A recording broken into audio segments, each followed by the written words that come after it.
My husband Julian didn't know I'd decided to transfer 15% of my company's shares to him as our 10th anniversary gift. That was until the day of my son's health checkup. The doctor smiled politely as he handed me the lab results. My husband and I are both type O, but our son, type A. I didn't make a sound. I simply calmly did two things. First, when he wasn't looking, I pulled a strand of hair from his head. Second, I tore the share transfer agreement I'd meticulously prepared to shreds. After watching Leo walk through the school gates, I turned around and drove straight to a private DNA testing center. Expedited. How fast can I get the results? Standard is 5 business days. Expedited is by 4 p.m. today, but the fee is triple. Expedited. My hands were visibly shaking when I handed over the samples. I sat in the waiting area, staring at the wall clock as the seconds ticked by. While waiting, I dialed a private investigator. I need you to look into my husband, Julian, especially his whereabouts over the last few months. At 3:40 p.m., my phone buzzed. The results were in.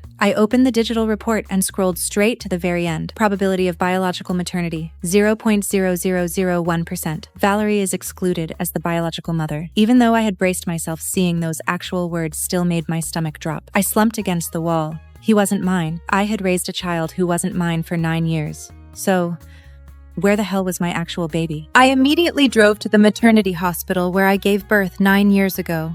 I tracked down my OB/GYN, Dr. Lewis, who was now the head of the department. I cut right to the chase. Dr. Lewis, I need to pull my medical records and delivery files from 9 years ago. Her welcoming smile faltered for a second. That was a long time ago. Those files are likely deep in the archives. After pressing the issue, the records department finally handed me a folder. I flipped it open, only to find the records suspiciously sparse. Just admission and discharge times, delivery method, and birth weight. There were no detailed delivery logs, no nurse handover notes, no pediatrician exam reports. Is this it? I asked. She looked apologetic. That's all we have in the system. Paper maternity records are usually kept for 10 years, so yours are about to expire. What about the newborn footprints? The blood draw logs? She shook her head. Those should be in the neonatal file, but we couldn't find them. It couldn't be more obvious. Something was very wrong here. A bare-bones medical file, a missing newborn record, and a son who wasn't mine but looked exactly like my husband. My phone rang. It was Julian. Where are you? I just picked Leo up. I hadn't even realized school was already out. I'm running errands. I'll be home soon. After dinner, I faked a migraine and retreated to my room early. Julian was in the living room keeping Leo company while he did his homework. I could hear their muffled voices through the door. Dad, is Mom mad? Mom's just tired, buddy. Finish your homework and go to sleep. Once they were both asleep, I quietly searched the entire house. The master bedroom, the living room, Leo's room.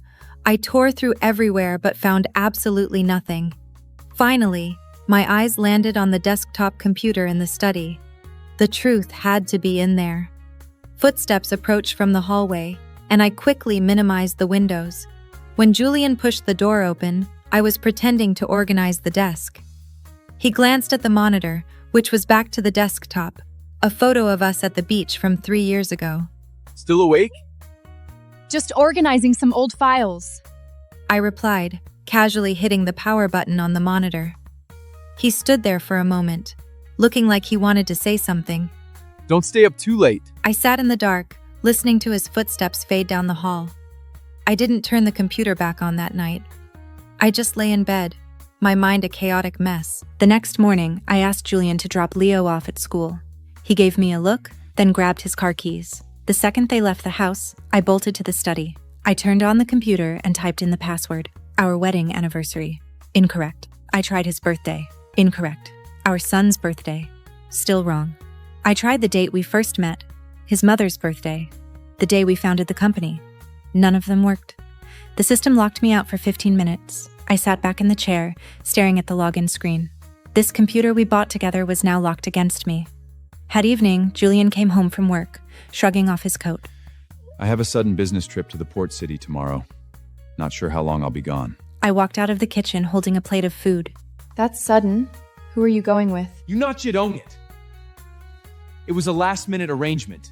Valerie, can you stop doing this? I stared at him in silence. Always questioning everything, always suspecting everyone. I am just going to work. I turned my back to serve the rice, my hands trembling slightly. I was just asking. He didn't say another word and stormed right into the bedroom.